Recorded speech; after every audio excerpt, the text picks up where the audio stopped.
아침을 뉴스로 깨웁니다. YTN 라디오 김호성의 출발 새아침.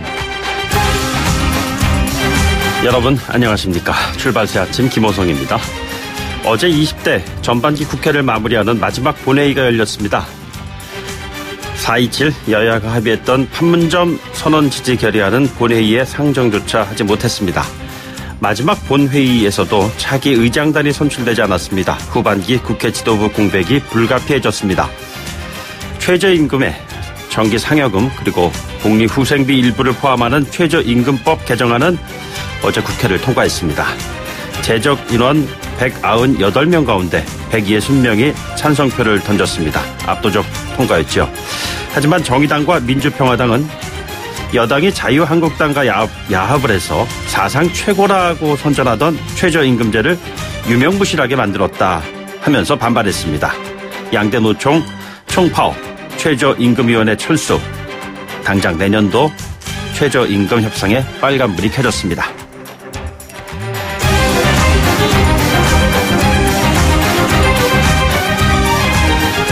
네, 오늘이 20대 전반기 국회의 마지막 날입니다. 여야가 합의해서 가까스로 본회의는 열렸습니다만 민생법안 또 이념을 둘러싼 정쟁으로 국회가 얼룩졌습니다. 그리고 구속영장이 청구된 두 의원에 대한 체포동의안도 부결됐습니다. 국회의 민낯을 여실히 보여주기도 했습니다. 내일부터 시작되는 20대 후반기 국회에서는 좀 다른 모습을 볼 수 있게 되기를 기대해봅니다. 5월 29일 화요일 아침입니다. 잠시 후 출발하겠습니다.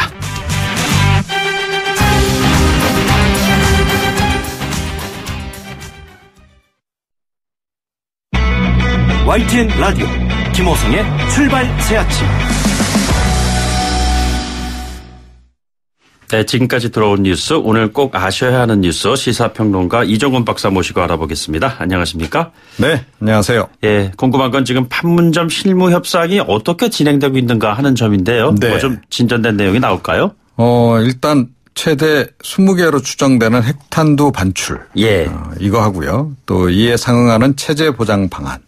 예, 두 가지가 지금 이제 가장 뜨거운 쟁점. 상당히 구체적이에요. 20개로 예. 추정되는 뭐 이렇게까지 나오는 거 보면요. 그렇습니다. 네. 그리고 이제 이와 관련해서 폼페이오 미국 국무부 장관이 그 상원 외교위원회에서 한 발언도 좀 눈길을 끌고 있는데요. 예. CVID에 대한 반대급부로 CVIG. 이번엔 또 G가 들어왔습니다. 를 언급을 했습니다. 네네. 이게 이제 개런티. 그러니까 예. 보장을 얘기합니다. 그러니까 영구적이고 불가역적이며 검증 가능한 네네. 수준에서 이제 보장을 해주겠다. 예. 체제 보장해주겠다. 뭐 이런 얘기겠죠. 예, 그래서 좀 트럼프 모델이 완성되어 가는 그런 네네. 국면이 아닌가 이렇게 여겨지고요. 판문점 실무협상 뒤에 폼페이오 장관은 평양으로 가고 예. 김영철 통일전선부장은 워싱턴으로 간다. 교차 예. 방문설도 지금 보도가 나오고 있습니다. 예, 예. 일단 협상이 다 마무리돼야 되겠죠. 네네. 또 오늘부터 싱가포르에서 북한의 그 김창선 국무위원회 부장하고 네네. 미국 조헤이긴 백악관 부비서실장 간의 의전, 예. 경호 관련한 실무 협상도 시작이 됩니다. 예전에 그 김정일 국방위원장 시절에 올브라이트 장관이 평양에 오고 또 조명록 차수가 또 미국에 가고 뭐 이랬던 기억이 좀 있는데요. 그렇습니다. 예. 자, 그러나 어쨌든 판문점 선언 국회 지지 결의안 채택은 안 됐어요. 네, 그렇습니다. 더불어민주당은 이제 자당이 제출한 결의안 원안대로 이제 처리를 하자 이렇게 이제 주장을 했고요. 자유한국당은 북핵 폐기 원칙을 전면에 내건 새로운 수정안. 예. 어제 오전에 제시를 하면서 네네. 이렇게 하자라고 예. 또 이제 제안을 했습니다. 네네. 협상을 했는데 결국은 이제 잘 해결이 안 됐습니다. 그러니까 자유한국당 주장은 뭐냐 하면 CVID 이게 반영된 북한 비핵화가 이제 포함이 돼야 된다라는 이제 얘기를 하는 거고요. 정세균 국회의장의 임기가 그런데 오늘까지입니다. 네. 그리고 어제 뭐 일단 임기 마지막까지 최선을 다하겠다라고 말씀을 하셔서 어쩌면 오늘 다시 한번 처리를 시도할 것이다라고 하는 관측이 없진 않은데 전반적으로는 뭐 결국은 이제 오늘 협상이 좀 어려워지지 않겠느냐 결국은. 네. 그래서 북미 정상회담 뒤, 그러니까 지방선거 뒤에 재논의할 수밖에 없을 거다라고 하는 이제 얘기도 좀 나오곤 있습니다. 예. 그런데 사실은 지금 차기 의장단 구성도 빨리 해야 하잖아요. 그렇죠. 예. 그런데 그것도 지금 못하고 있어서 요망사항은 사실은 오늘 중에 그 모든 걸 다 지금 마무리를 줬으면 예. 하는 그런 그 바람이긴 한데요.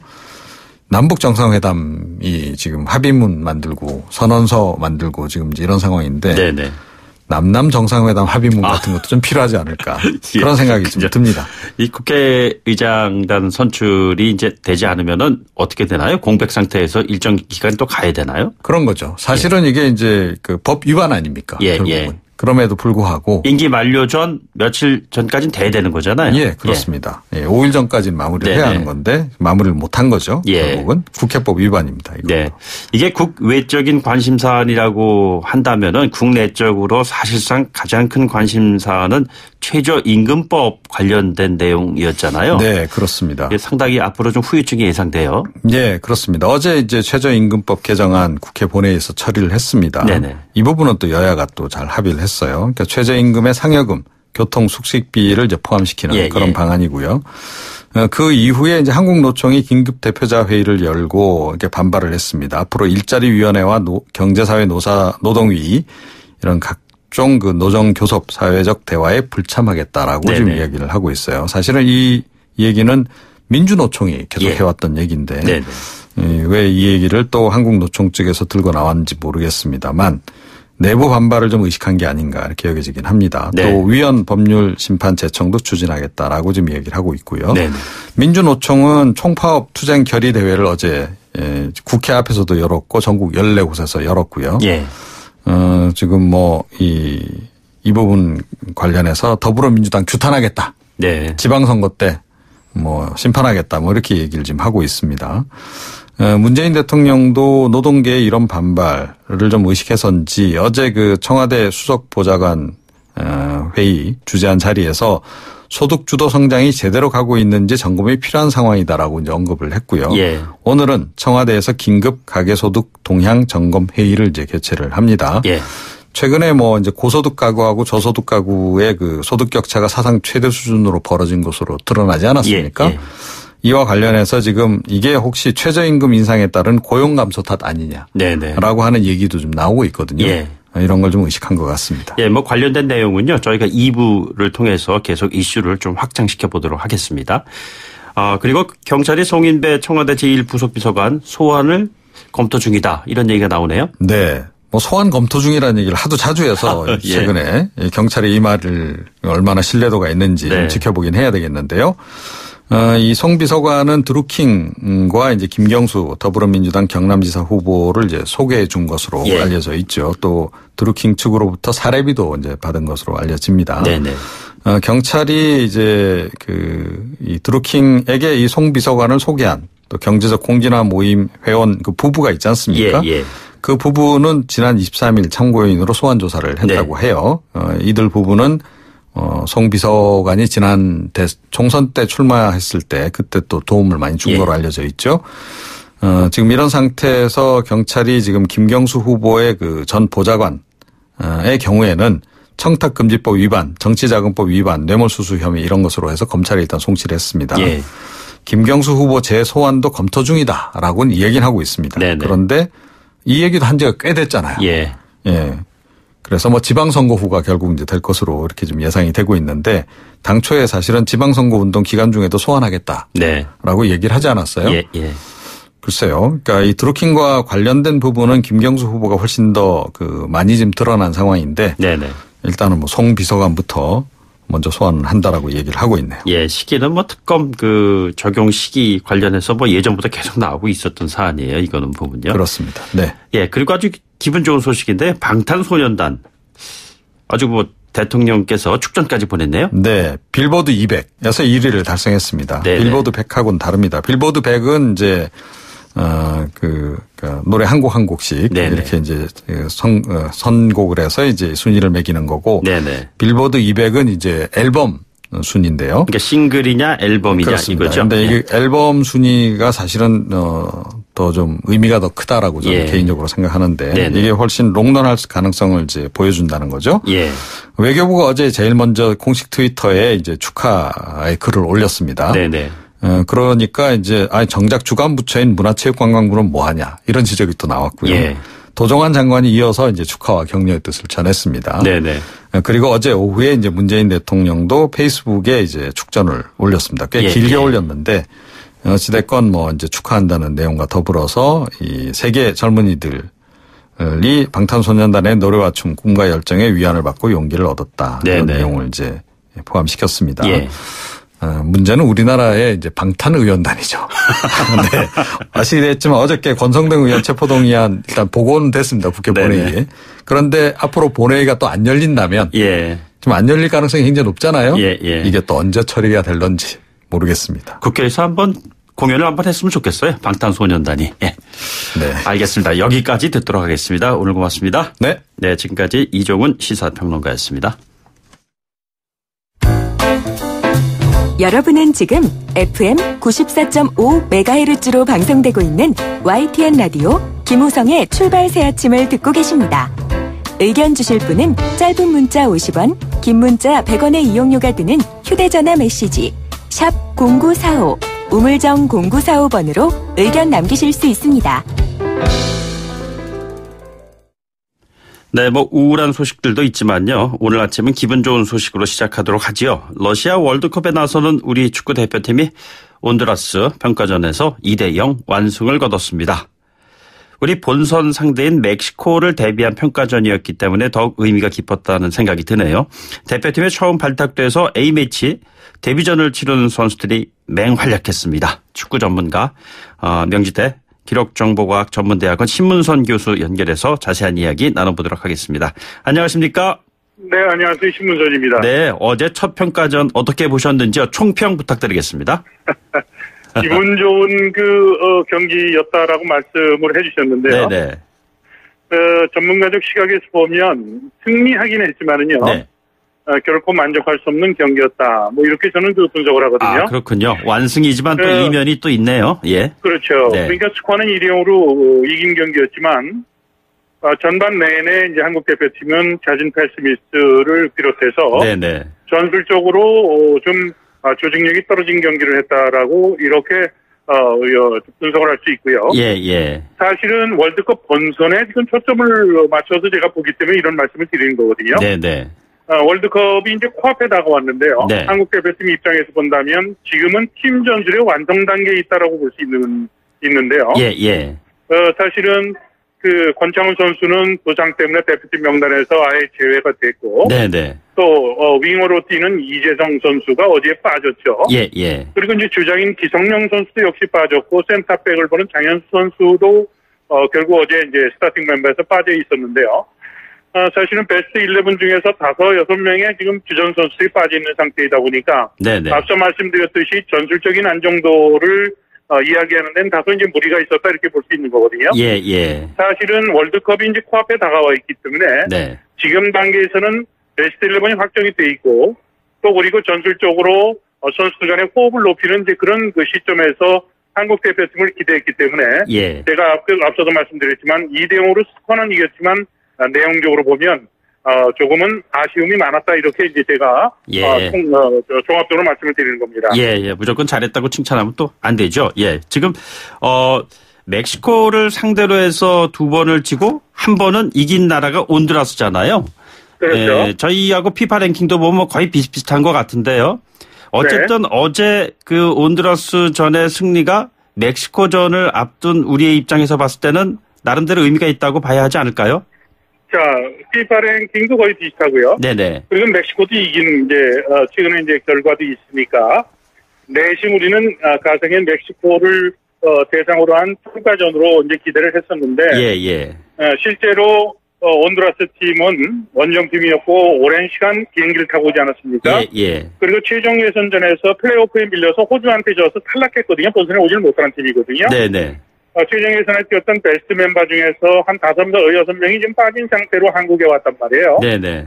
그리고 이제 멕시코 팀은 한국과 경기에 출전하는 선수 중에서 국내 팬들도 잘 알고 계시듯이 레알 소시에다드에 뛰는 모레노 선수라든가 네네. 포르투에서 뛰고 있는 아엘라 레메스 그리고 세비야에서 뛰는 라인 선수 그리고 공격에는 세계적인 스타로 이렇게 각광을 받고 있는 에르난데스 웨스트햄에서 예. 이적을 해서 뛰는데요. 네. 이런 선수들과 비교한다면 사실은 온두라스는 한 두 수 낮은 팀으로 볼 수 있는 거거든요. 예, 예. 그리고 이제 거기에 주전 선수들이 빠졌고 또 시차도 있고 또 그라운드 컨디션도 상당히 열악한 상태였기 때문에 온두라스 팀을 상대로 해서 멕시코와 비기는 견줘서 얘기하는 것은 다소 무리가 있다는 얘기입니다. 예, 예. 온두라스는 어제 경기에서 이제 한국이 0대2로 지고 나서 감독이 그런 얘기를 했어요. 정상적인 컨디션이 되진 못했다 이런 얘기를 했었는데요. 네네. 어찌됐든 한국 대표팀은 어제 경기에서 제가 이제 그 평가전에 대한 아쉬움을 지금 피력하는 거는요.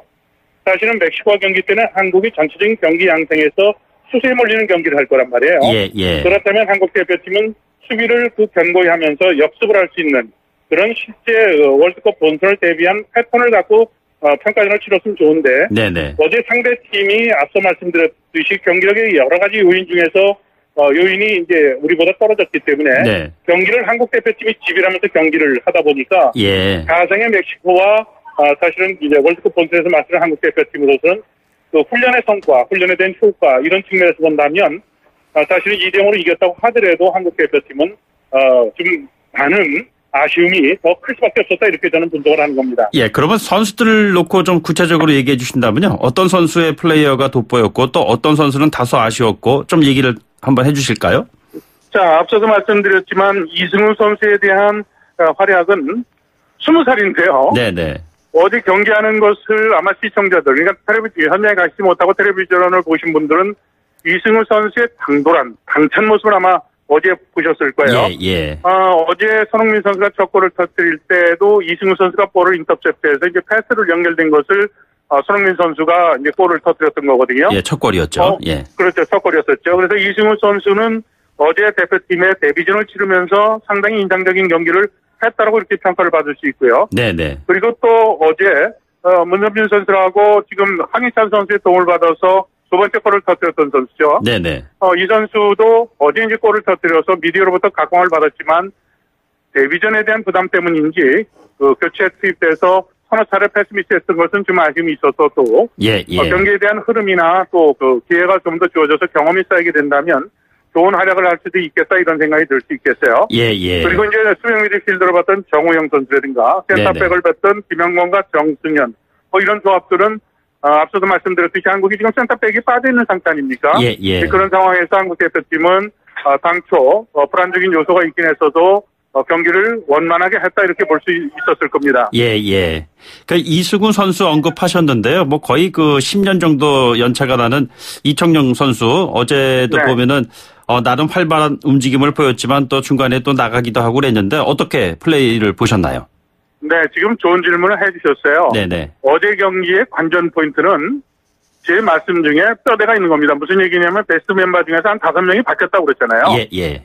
그 5자리에 지금 얘기하셨던 이청용 선수에 대한 관심이 가장 큰 관전 포인트였었습니다. 왜냐하면 이청용 선수가 프리미어리그에서 올 시즌 거의 뛰지를 못하고 있는데도 불구하고 예. 대표팀에 불러들였단 말이에요. 네네. 그래서 어제 경기에서 이청용 선수가 얼마만큼 경기에 대한 감각을 갖고 있느냐 여기에 대한 관전 포인트였었는데 불행하게도 이청용 선수가 경기 중에 2차례 정도 부상이 있으면서 결국은 절뚝거리고 운동장에서 나갔거든요. 예, 예. 그래서 이청용 선수의 컨디션에 대해서는 그다지 높은 후한 점수를 주기는 한계가 있었다는 생각이 들고요. 네네. 지금 말씀하셨던 이승우 선수는 경기에 그러니까 20살의 나이인데도 불구하고 한치에 어떻게 보면 위축되거나 네네. 그렇죠. 그러면 그 선배 선수들과 경기를 뛰는데도 불구하고 대표팀에서 그렇게 하기가 상당히 어려운데 어린 선수가 예, 예. 그 경기를 주도하면서 경기한 것은 상당히 높은 점수를 줄 수 있었다 이렇게 볼 수 있겠고요. 네네. 그리고 앞서 이제 말씀 중에 빠트린 선수가 있는데 고현 선수가 어제 오른쪽 풀백을 봤거든요. 예, 예. 고현 선수가 공격이 가담하는 적극성이라든가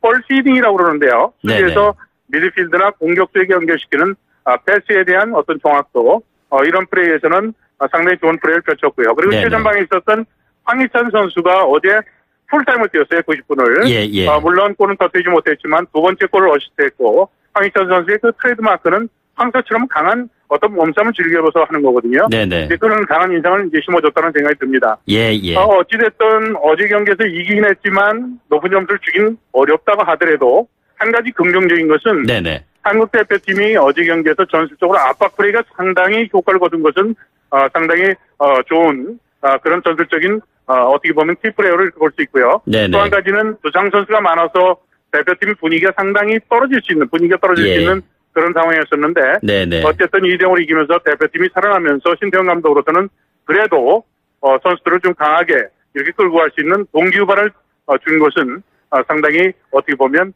좋은 기회였다 이렇게도 볼 수 있을 겁니다. 예, 알겠습니다. 2대0 완승이었으나 아직까지도 우리 선수들은 배가 고파야 한다. 뭐 이런 정도의 메시지를 좀 듣겠습니다. 교수님 오늘 말씀 고맙습니다. 네, 감사합니다. 네, 지금까지 명지대 기록정보과학대학 전문대학원 신문선 교수였습니다. 자, 1부 마치고요. 2부에 돌아오겠습니다. 소통의 아침을 여는 공정한 목소리 YTN 라디오 김호성의 출발 새 아침. 네, 출발 새 아침 2부 시작하겠고요. 광고 듣고 잠시 뒤에 오겠습니다. YTN 라디오 김호성의 출발 새 아침.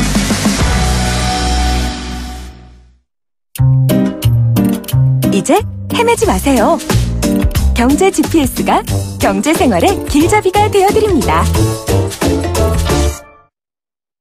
네, 경제 GPS 오늘은 좀 일찍 시작하겠습니다. 원래 4부에서 보내드리는 코너인데요. 흐름상 좀 더 일찍 모셨습니다. 어제 국회 본회의에서요. 최저임금 산입 범위를 확대하는 내용의 최저임금법 개정안이 통과가 됐죠. 도대체 산입 범위를 확대한다는 게 어떻게 한다는 것인지, 그렇다면 또 뭐가 달라지는 것인지 잘 모르겠다 이런 분들을 위해서요. 어제 통과된 최저임금법 개정안 Q&A 시간 한번 가져보도록 하겠습니다. 참 좋은 경제연구소 이인철 소장 나와 계십니다. 안녕하십니까? 네, 안녕하세요. 네, 이게 뭐 어제 그 최저임금법 국회를 통과했습니다만 이 이슈에 대해서 사실은 그 많은 청취자분들이 좀 궁금해하시는 부분들이 많거든요. 아마 올해 최저임금 올랐던 인상분 16.4%에 대한 반대보다 예. 야, 이 기본급 그리고 이제 최저임금 산입 범위를 넓혔다는데 이게 무슨 얘기냐. 네네. 이제 사실 인상은 또 나중에 또 얘기가 나옵니다. 네네. 근데 사실 이 취지는 적어도 근로자들의 최소한의 인간적인 삶을 보장하기 위해서 이 정말로 적어도 일정 금액 이상은 좀 지급해라. 네네. 라고 이제 법적으로 강제한 제도인데요. 우리나라는 이 헌법 제32조 1항에 근거해서 1988년부터 네네. 최저임금제가 첫 시행이 됩니다. 예. 근데 1988년 하면 뭐가 기억나세요? 뭐 올림픽이 있었던 해네요. 그렇습니다. 예. 응답하라 시리즈로 너무 잘 알리실 네네. 텐데요. 당시 기업들의 역할이 컸거든요. 예. 경기당 짓고 뭐 도로 확충하고 대기업들이 활발하게 일하던 시기였는데 당시 첫 해에는 모든 근로자한테 적용된 게 아니었습니다. 예. 제조업 10인 이상의 제조업체 안에서 그것도 1군이냐 네네. 2군이냐에 따라서 이제 시간당 최저임금이 달랐는데요. 네네. 당시 시간당 최저임금을 찾아봤더니 460원에서 480원이었습니다. 아, 그래요? 네. 그게 그러면은 그때 당시 그렇다면 지금 그 이후에 30년 네. 예, 이후에 7,530원이잖아요. 30원까지 올랐으니까 당시에 라면 가격 네. 주로 이제 기본적인 삼양 땡땡 라면 네네. 한 100원 정도였거든요. 아, 예. 고급 라면이 한 300원 정도였는데 네네. 그래서 첫 해는 일단 전체 전 이 사업장이 적용된 게 아니었기 때문에 이듬해는 네네. 전 사업장으로 확대가 됩니다. 예. 근데 인상폭이 무려 30% 가까이 오릅니다. 아, 그래요? 그래서 시간당 이름이 600원까지 오르게 되는데 네네. 그렇다 하더라도 사실 지금 16.4% 시간당 7,530원이 올해 적용이 되는데 네네. 사실 공약 때문에 그렇습니다. 2020년까지 시간당 10,000원 네. 채우기 위해서는 그렇죠. 내년 예. 후내년 모두 2자리 이상 올라가야 되거든요. 네. 자, 그렇다면요, 이 소장님. 최저임금 산입 범위가 내년부터 어떻게 달라진다는 거죠? 혹시 급여 명세서 보신 적 있으세요? 뭐 사실은 좀 꼼꼼히 보진 않아요. 맞습니다. 제가 첫 직장 생활했던 게 1993년이거든요. 네. 어제 한번 뒤져봤어요. 예. 갖고 있는 거를 봤더니 왜 이렇게 수당이 많은지 시간의 근무 수당, 직무 수당, 가족 수당, 근속 수당, 연구 수당, 수당이 기본급, 당시에는 기본급이 아니라 본봉이라는 말을 썼거든요. 예. 이 기본급이 오히려 적고요. 수당이 더 많아지는 배보다 배꼽이 더 큰 예. 그런 현상이 나타나는 이게 굉장히 전 이 선진국에 대비해서 굉장히 기형적인 구조입니다. 네네. 왜냐하면 기본급이 커버리면 네. 매달 정기적으로 줘야 되는 상여금 뭐 격월 내지는 분기 반기별로 줘야 되는 상여금이 올라가니까 예. 전체적으로 급여가 올라가는 효과가 있기 때문에 그걸 쪼갠 겁니다. 네네. 계속해서. 그러다 보니까 정부가 그동안은 일률적으로 이제 최저임금 산입 범위는 기준을 정했습니다. 기본급, 직무수당 예. 매달 정기적으로 일률적으로 근로자들한테 지급하는 것만 포함하자. 네네. 요 근간을 30년 동안 고수한 겁니다. 그렇게 되는 거군요. 예, 그러다가 이게 30년 만에 이제 그러다 보니까 올해는 최저임금 대폭 인상으로 인해서 자영업자들 어렵다, 경영계 너무 어렵다고 하소연을 하니 네네. 그러면 니네 의견을 좀 받아줄게. 네. 그래서 이제 올해부터는 내년부터는 어떻게 바뀌느냐? 정기상여금을 최저임금의 25%를 초과하는 금액은 일단 합쳐보자. 최저임금의 산입범위에 넣어보자. 예. 그리고 복리후생비라고 이제 뭐 숙식비, 기타 이제 교통비, 교통비도 있는데 이것도 7%를 초과하는 최저임금의 7%를 초과하는 거는 이제 산입시켜보자. 네네. 그러면서 2020년 가면 아예 전부 25% 네네. 7%가 아니라 전부 다 최저임금에 산입하도록 설계한 겁니다. 예. 그러면은 그 최저임금의 산입 범위를 확대한 이유 조금 전에도 잠깐 언급을 하셨습니다만 좀 자세하게 좀 설명해 주신다면요. 맞습니다.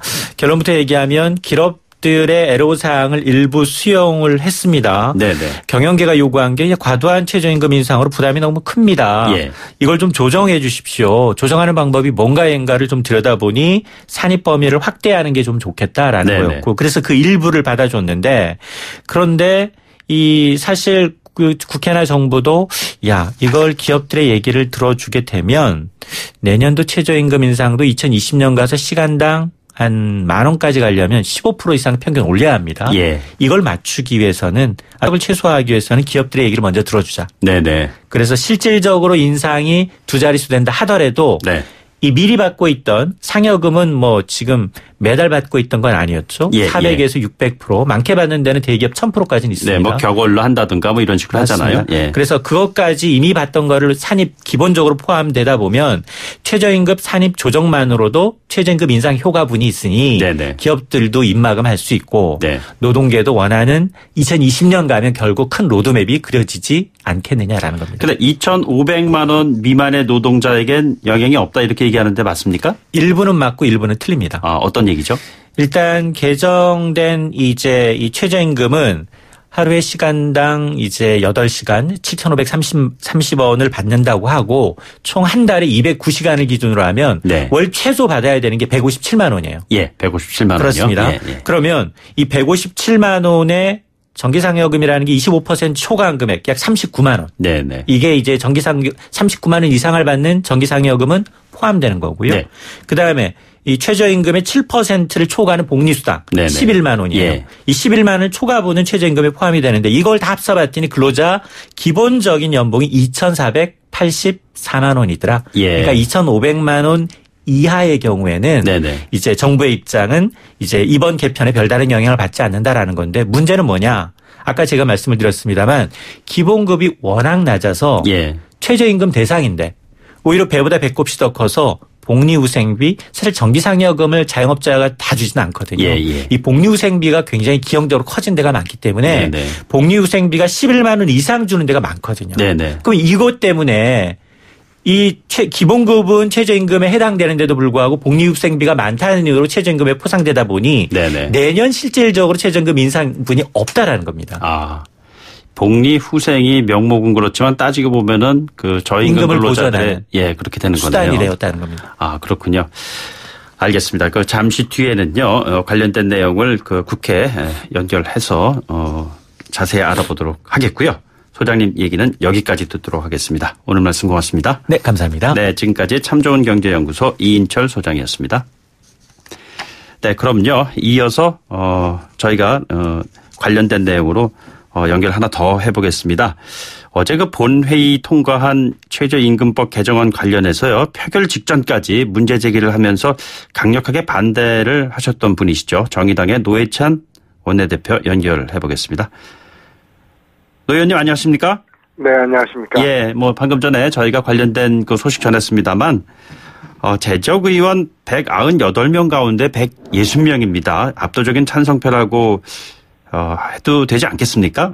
소수당의 한계 이런 거 많은 생각이 깊으셨을 텐데요. 어떠셨습니까? 네, 집권 여당인 민주당과 제1야당인 자유한국당이 거의 당론 찬성식으로 이렇게 이걸 통과시켰기 때문에 예. 표차가 많이 났습니다. 네.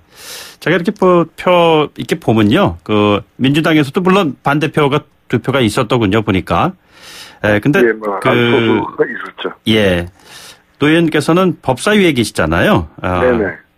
사전에 많은 얘기를 나누셨을 텐데 예. 이번 그 개정안 작업에 그 더불어민주당, 자유한국당이 같은 입장을 취했단 말입니다. 그렇습니다. 예. 어떤 배경이 있다고 보시는지요? 예, 제가 볼 때는 이 사안 자체가 성격상 네네. 우리가 그 일반 직장에서도 임금 인상이나 이런 문제는 다 노사 간의 협의와 또 합의를 통해서 이루어지지 않습니까? 네네.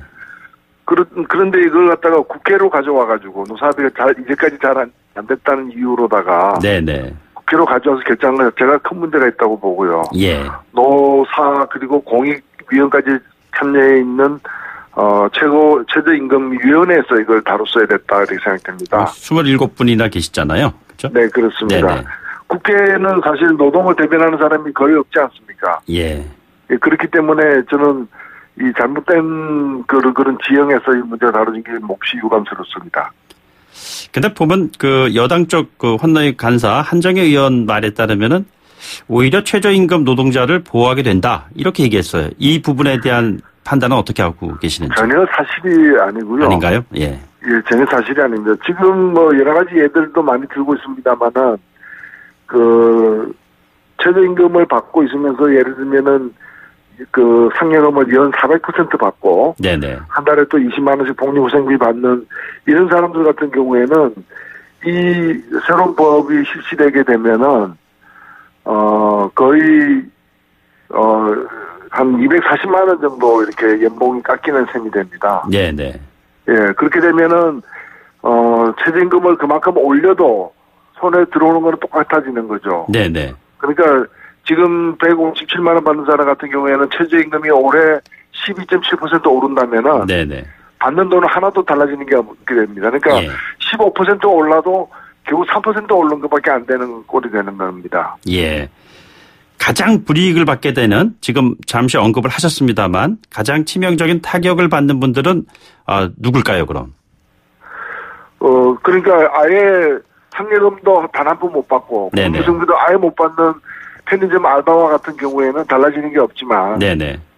최저임금을 받으면서 상여금도 얼마 받고 공무생비도 20만 원 받는 예를 들면 학교 비정규직 학교에서 밥 아이들 무상급식 담당하고 있는 분들 있잖아요. 예, 예. 이런 분들 같은 경우에는 1년에 100만 원에서 200만 원 정도 임금 손실이 생기게 되는 거거든요. 네네.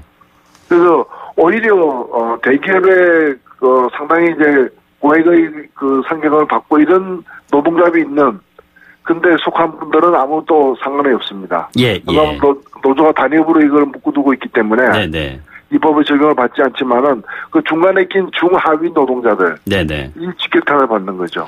근데 말이죠, 의원님 보면은 그 단체 협상이나 임금 협상 하다 보면은 그 불이익 변경 금지 조항이 있잖아요.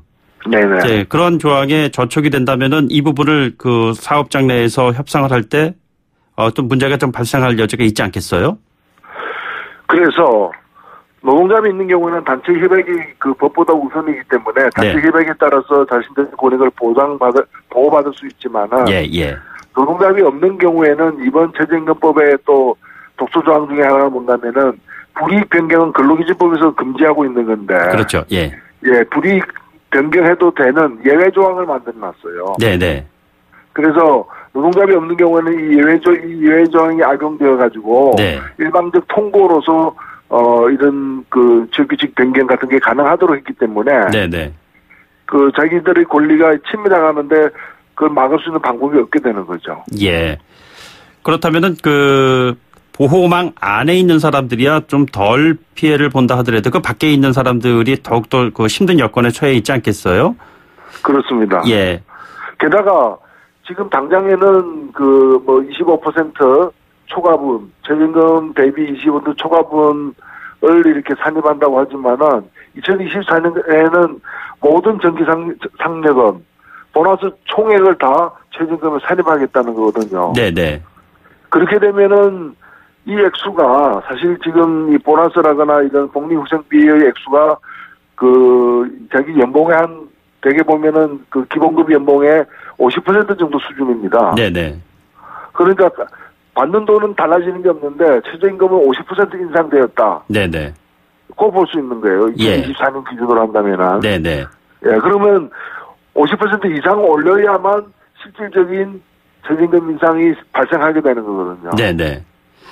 그렇게 되면 여기저기서 이제 최저임금을 더 인상해달라고 요구가 나올 것이고. 예. 이런 것들이 참 상당한 경제적인 안정에도 이렇게 해가 될 수 있는 상황이죠. 지금 보면 김동연 부총리 같은 분은 최저임금 속도 조절론을 계속해서 얘기를 하고 있지 않습니까? 네. 이 속도 조절과 관련된 입장은 어떻게 갖고 계시는지요? 일단은 우리 사회 가장 큰 문제가 소득 격차로 인한 어떤 사회 양극화입니다. 이것이 이제 결국에는 악순환이 돼가지고 생산 현장에도 영향을 미치고 있고 그런데 경기에도 이제 악영향을 미치고 있는데 이걸 개선하기 위해서 정부가 2020년까지는 10,000원을 달성하겠다고 했기 때문에 저는 그까지는 일단 가야 된다고 보고요. 예. 물론 이게 늘 이제 작년처럼 16% 17%씩 올려야 되는 건 아닙니다. 네네. 그래서 필요하다면 속도를 조절할 수도 있지만 네네. 너무 격차가 많이 났기 때문에 시작된 최저임금 인상이거든요. 예. 최저임금이라는 제도 자체를 만든 것도 이 임금이라는 게 높을 수도 있고 낮을 수도 있지만 어느 정도 이하로 낮으면 심각한 문제가 발생하기 때문에 가이드라인을 강제로 만든 게 최저임금 제도 아닙니까? 네네. 그렇기 때문에 그 최저임금을 갖다 해마다 조금씩 올려서 격차를 더 벌어지지 않도록 하는데 영향을 줘야 되기 때문에 저는 그 속도는 노사 간의 어떤 사회적 합의에 따라서 네네. 얼마든지 조절이 될 수 있다고 보는데 지금처럼 최저임금에 포함 안 된 것을 갑자기 최저임금에 포함시키면은 늘어나는 건 없지만은 사실은 최저임금은 인상된 것처럼 보이는 거죠. 네네. 마치 키높이 구두를 갖다가 신고서 키가 컸다라고 얘기하는 거 똑같은 거예요. 예, 근데 키는 안 컸는데 구두 때문에 키가 큰 것처럼 보이는 거죠. 근데 노 의원님이 최저임금 인상이라는 부분에 대해서 사업장 쪽을 보면 사업주들은요, 좀 규모가 있는 기업들은 걱정이 없는데 오히려 영세한 기업들이 큰 타격을 받는다. 그리고 그 연장선상에서 일자리가 줄어들 것이다. 결국에는 노동자들의 피해로 이어지게 될 것이다라는 주장을 하고 있어요. 어떻게 보십니까? 예, 영세한 사업에 느끼는 어떤 부담이 커진 건 사실이죠. 근데 영세한 사업장들이 느끼는 부담은 이 알바생, 아르바이트생 임금 때문만은 아니에요. 네네. 편의점 본사로부터 받는 갑질이라거나, 그 다음에 높은 임대료라거나, 다른 나라보다 훨씬 이제 높은 임대료라, 이런 것들은 좀 신용카드 가맹점 수수료라거나, 그런 것들을 다 종합적으로 좀 조절을 해가지고, 영세 자영업자들도 살 길을 마련해줘야지, 이걸 그냥 알바생 임금을 갖다가 낮추는 것으로서 영세 사업자가 살아가도록 만드는 방식으로 끌고 가서는 안 된다고 봅니다. 예, 알겠습니다. 노 의원님, 오늘 말씀은 여기까지 좀 듣도록 하겠습니다. 다음번에 한번 자세한 얘기를 들을 기회 마련하도록 하겠습니다. 오늘 고맙습니다. 네, 감사합니다. 네, 지금까지 정의당의 노회찬 원내대표였습니다. 네, 출발새 아침 2부 마치겠습니다. 저는 잠시 후에 8시 뉴스 듣고 3부에 돌아오겠습니다.